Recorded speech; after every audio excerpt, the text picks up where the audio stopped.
Hello guys, আসসালামু আলাইকুম। তো এই ভিডিওটা করার মূল উদ্দেশ্য হচ্ছে যারা কিনা আমাদের অনেক ভাই বোন আছে ট্রেনে যাতায়াত করেন তাদের জন্য আর কি। মূলত এই যে দেখেন, মানে এই যে একটা ছেলে, হ্যাঁ, ট্রেনে, উনি হচ্ছে স্টাফ সম্ভবত, হ্যাঁ স্টাফ আর কি। তো উনি কিন্তু একটা সিন্ডিকেট করতেছে আর কি, ঠিক আছে, ট্রেনের ভিতরে। ওই যে যাত্রীরা আসছে, তো তারা হচ্ছে ট্রেনের টিকিট কাটতে পারে নাই আর কি, টিকিট টিকিট পায় নাই, এবং সিট পেনে তারা টিকিট কাটতে পারে নাই।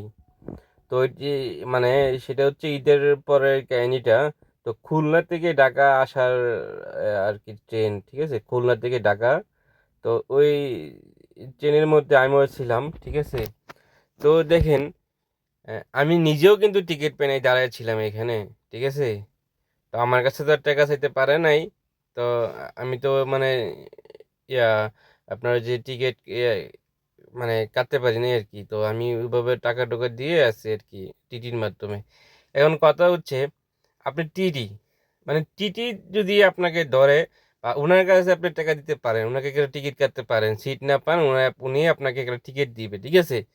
কিন্তু এই যে উনি কিন্তু টিটি না, উনি সাধারণ একটা স্টাফ, ঠিক আছে, ক্যান্টিনে থাকে।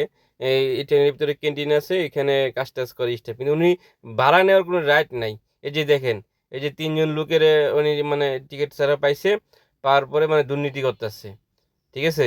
উনি খুবই দুর্নীতি করতেছে, তিনজন মানুষ। উনি প্রথমত মানে 1800 টাকা দাবি করে, ঠিক আছে, মানে 1800 টাকা দাবি করে। এই যে দেখেন, আধা টাকা নিয়ে নিচ্ছে। সো উনি বেশি দূরে যাবে না, ঠিক আছে, মানে খুলনা থেকে মানে আপনার হচ্ছে বেশি দূরে যাবে না আর কি, ঢাকাও আসবে না। ওনার ভাড়া হচ্ছে তিনজন 100 টাকা করে, 300 টাকা আসে, ওনার কাছে 1800 টাকা দাবি করে আর কি। তো এই যে মানে এই ভিডিওটা করলাম হচ্ছে যে আপনারা দেখেন, আপনারা কখনো মানে এই টিটি ছাড়া এগুলোতে ভাড়া দিবেন না, ঠিক আছে। মানে ওই হচ্ছে কিন্তু সাধারণটা স্টাফ হয়, কিন্তু মানে ভাড়া নেওয়ার জন্য রাইট নেই, ঠিক আছে। ওই কিন্তু টিটি না। So take care.